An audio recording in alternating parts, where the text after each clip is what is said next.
윤 변호사님 교통사고 사건 많이 하세요? 네, 저 교통사고 전문 변호사입니다.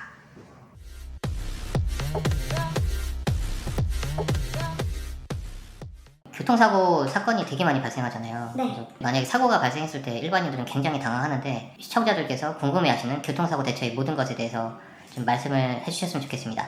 네, 알겠습니다. 전 사고가 발생했어요. 길을 가다가 우연히 사람을 치거나 아니면은 차와 충돌을 했는데 이때 차에서 당장 해야 할 첫 번째 행동은 어떤 것이 있을까요? 일단 무조건 차에서 내리셔야 되고요.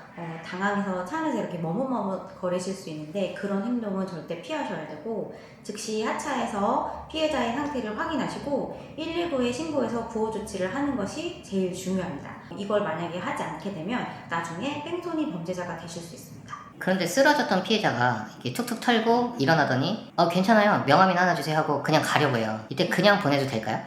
절대 안 됩니다. 이제 많은 분들이 현장에서 괜찮다는 피해자를 말을 듣고 보내주시는 경우가 있는데 이런 분들이 다음날 한의원 가서 진단서 끊으시고 경찰에 신고하시거든요. 운전자가 명함만 주고 갔다라고 하면서 뺑소니로 신고하실 수가 있어요. 반드시 112에 신고를 먼저 하시고 상대방 연락처를 물어보시고 본인 연락처도 정확히 주었다는 증거, 녹음, 문자 메시지 등을 남기셔야 합니다. 보통 이제 블랙박스가 사고의 중요한 핵심 증거잖아요. 네. 근데 하필 블랙박스가 고장이 났는데 운전을 하다 사고가 난 거예요. 네네. 그러면 운전자가 현장에서 당장 확보해야 할 증거는 어떤 것이 있을까요? 블랙박스가 작동을 안 한다고 해서 당황하지 마시고 카메라, 핸드폰을 켜신 다음에 동영상 모드로 촬영하시는 게 더 좋거든요. 이 사고 현장을 이렇게 삥 둘러서 찍으시는 게 좋아요. 그래서 피해자가 쓰러졌던 위치라든지 차량의 뭐 파편 위치, 바퀴 방향 이런 걸 사진도 찍으시고 동영상으로 남겨놓으시는 게 좋습니다. 뒷차들이 막 사고 나면은 빵빵거리고 난리 나잖아요? 네. 이때 차를 갓길로 빨리 빼야 되나요? 아니면 그대로 둬야 되나요? 당연히 안전이 우선이기 때문에 차량은 갓길로 빨리 이동을 하셔야 되고요. 사진을 재빠르게 찍으신 다음에 최대한 빨리 이동하시는 게 더 중요합니다. 그런데 피해자가 경찰을 부르지 말고 사고 나면 경찰을 많이 부르잖아요? 네. 현금 50만 원 주면 없던 일로 하겠다고 제안을 해요. 보험료 할증도 걱정이 되는데 이 피해자 제안에 콜 이렇게 해야 되나요? 물론 굉장히 솔깃하실 수 있어요. 근데 사실 굉장히 위험한 행동이시거든요. 나중에 그 피해자가 더 합의금을 요구하거나 뺑소니로 신고하겠다고 협박을 할 수도 있어요. 이 경우에 만약에 정말 합의를 하실 거면 종이에 사고 일시, 뭐 이름, 양측이 어떠한 사항으로 합의했는지, 뭐 인적 사항 같은 걸 정확히 적으시고 민형사상 절대 문제 제기를 하지 않는다라는 내용으로 작성을 하신 다음에 뭐 사진을 찍으시던가 녹음 등을 하셔야 됩니다. 교통사고 내서 사람을 치면 빨간 줄이라고 불리는 전과자가 되는 건가요? 그건 아닙니다. 우리나라 교통사고 처리 특례법은 종합보험에 가입되어 있고 피해자가 사망하거나 중상해를 입지 않는 일반적인 사고의 경우라면 형사처벌을 면제해주고 있습니다. 그래서 보험사에서 치료비와 합의금들을 지급해주고 경찰은 공소권 없음으로 처리할 수 있습니다.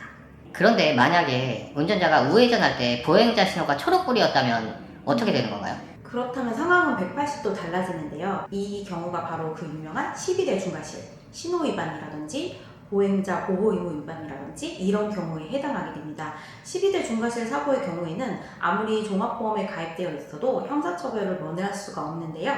이때는 정말 긴장을 하셔야 됩니다. 12대 중과실이거나 피해자가 심하게 다쳤다면 어떻게 해야 감형을 받을 수 있나요? 핵심은 형사 합의입니다.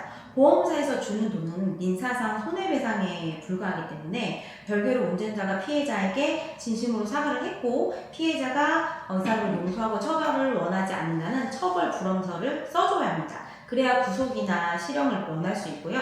이때 요긴하게 쓰이는 것이 여러분이 납부하고 계신 운전자 보험의 형사 합의금 특약입니다. 운전자가 전적으로 잘못한 경우도 꽤 많지만 예를 들면 비 오는 밤에 검은 옷을 입고 무단횡단을 한 보행자를 운전하다가 치였단 말이에요. 이때도 크게 처벌이 되나요? 억울하신 심정은 100번 이해할 수 있지만요. 실제로 민사소송에서는 보행자의 과실, 즉 잘못이 반영이 돼서 배상액이 깎일 수 있지만 형사사건은 좀 다릅니다. 경찰이나 법원은 기본적으로 차는 철가방이고 사람은 살가방이다 라는 마인드를 가지고 있어요. 그래서 운전자의 전반 주시 의무를 매우 엄격하게 보기 때문에 무단횡단 사고라도 운전자가 100% 무죄를 받기는 현실적으로 불가능합니다. 사고를 내고 하루 이틀 있다가 경찰서에서 조사를 받으러 오라고 전화가 왔어요. 이때 어떻게 대처를 해야 될까요?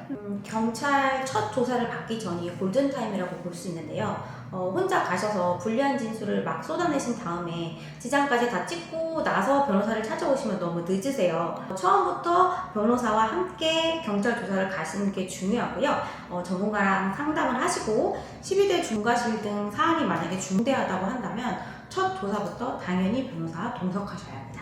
마지막으로 이거 3가지는 꼭 기억해라 이런 거 있어요? 사고가 났을 때 당황하지 마시고 첫 번째 구호 조치, 두 번째 경찰 신고, 그리고 세 번째 증거 확보, 이 3가지를 꼭 명심하시고 실행하셔야 합니다.